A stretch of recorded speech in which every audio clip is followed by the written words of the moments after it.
किंवा आमचे नेते गोपीनाथराव मुंडे साहेब असतील, यांनी या रेल्वेचं स्वप्न केवळ बघितलं नाही, तर मुंडे साहेबांनी या रेल्वेचं स्वप्न प्रत्यक्षात आणण्याकरता एक मोठा संघर्ष देखील केला. आणि म्हणूनच आज मी असं म्हणू शकतो की हा पितृपक्ष चाललेला आहे.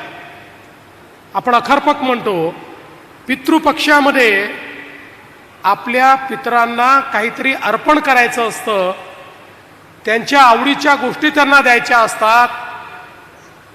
आमच्या मुंडे साहेबांच्या आवडीचा विषय काय होता, तर बीडची रेल्वे होती. ती आज आम्ही त्यांना या ठिकाणी अर्पण करतोय. किंवा आमचे नेते गोपीनाथराव मुंडे साहेब असतील, यांनी या रेल्वेचं स्वप्न केवळ बघितलं नाही, तर मुंडे साहेबांनी या रेल्वेचं स्वप्न प्रत्यक्षात आणण्याकरता एक मोठा संघर्ष देखील केला. आणि म्हणूनच आज मी असं म्हणू शकतो की हा पितृपक्ष चाललेला आहे.